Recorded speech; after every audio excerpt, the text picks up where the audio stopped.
Vote जिंदाबाद जिंदाबाद। नहीं किसी से भीख मांगते हम अपना अधिकार मांगते। नहीं किसी से भीख मांगते हम अपना अधिकार मांगते। बंद करो बंद करो सरकारी विभागों का बेचना बंद करो बंद करो बंद करो। सरकारी विभाग बेचने वाली सरकार शर्म करो।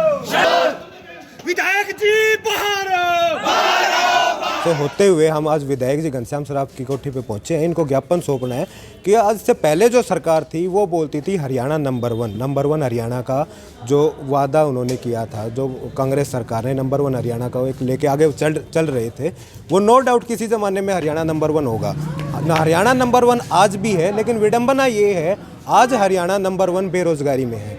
लगभग 35% की बेरोज़गारी दर हरियाणा में है, जो कि पूरे देश में हम टॉप कर रहे हैं। इसी मुद्दे को लेके यूपी बिहार में युवाओं ने आवाज़ उठाई, तो सरकार ने युवाओं की आवाज़ दबाने के लिए उन पर लाठियाँ बांधी, उन पर लाठीचार्ज किया, जो कि सरासर गलत है।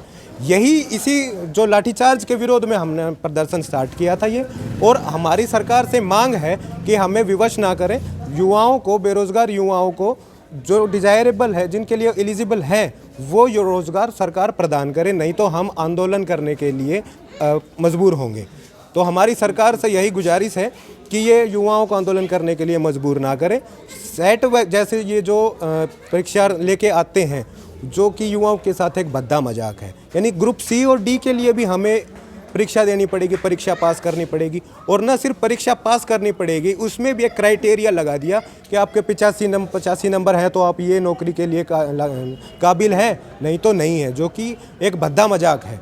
हर एक परीक्षा के लिए एक पर्टिकुलर फॉर्मेट होना चाहिए, पर्टिकुलर सिलेबस सेट होना चाहिए, और एक कैलेंडर जारी होना चाहिए। प्रति वर्ष जब कोई रिटायर होता है, जो वैकेंसी, जो पोस्ट वैकेंट होती है, उसके अकॉर्डिंग हमारी जो पोस्ट है बेरोजगार युवाओं को लेके उनकी वो पोस्ट भरी जानी चाहिए, ताकि ना तो डिपार्टमेंट पे भार पड़े। की बात करें किस तरह के आंदोलन हो सकते हैं, और जो पीछे परीक्षाएं हुई हैं उसमें काफ़ी प्रश्न भी ऐसे बेतुका पूछे गए थे।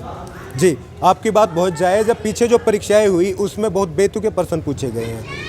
हालांकि प्रश्न यहाँ तक भी पूछा गया कि मंत्रियों के जो पर्सनल लाइफ है, जो उनकी व्यक्तिगत जीवन के बारे में भी प्रश्न पूछा गया, जो कि बहुत निंदनीय है। उनके पारिवारिक चीज़ें थोड़ी ना बच्चा पढ़ेगा, एक परीक्षार्थी पढ़ेगा। हरियाणा नॉलेज, जनरल नॉलेज, इस टाइप के जो सवाल हैं वो परीक्षाओं में पूछे जाने चाहिए, ना कि किसी के व्यक्तिगत सवाल से। रही बात आंदोलन की, हमारा जो आंदोलन है वो संवैधानिक रूप से आंदोलन होगा। अगर हमारी मांगें नहीं मानी गई तो, जैसे किसान आंदोलन जैसे हुआ था, शांतिपूर्ण ढंग से आंदोलन हुआ था, लंबा जरूर खिंचा था, उसी तरह हो सकता है जो बेरोजगार युवाओं का आंदोलन है लंबा खिंचेगा।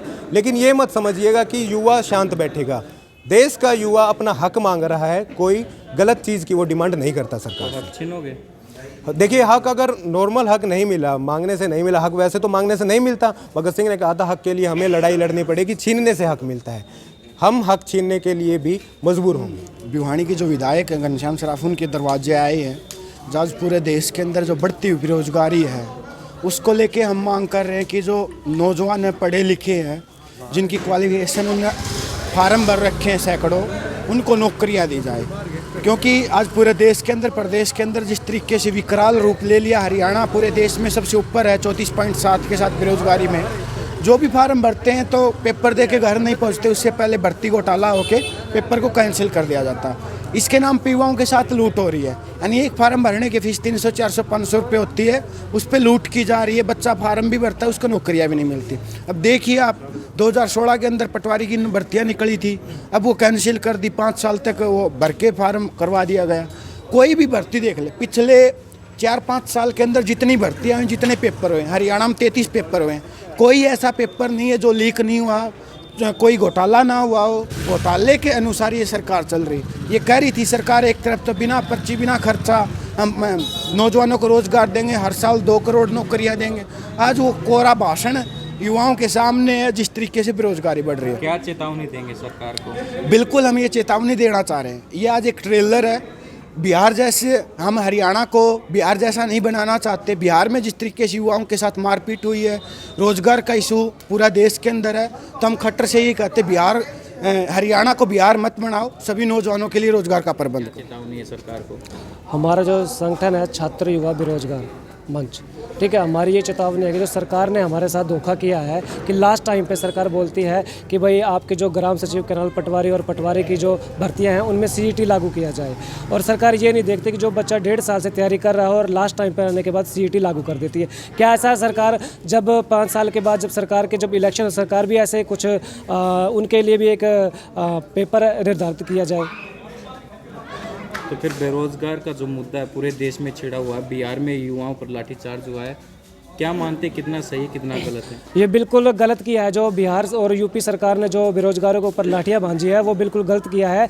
एक तो सरकार ने 2019 में सरकार वैकेंसी निकालती है कि भाई रेलवे का पेपर लिया जाएगा, और 3 साल के बाद जब सरकार पेपर लेती है तो फिर बोलती है कि भाई इसका एक पेपर नहीं, इसके 2 पेपर होंगे। तो सरकार बच्चों के साथ जो विद्यार्थी है जो पढ़ रहे हैं 3-3 साल से, उनका बहुत धोखा कर रही है। तो क्या चेतावनी देंगे?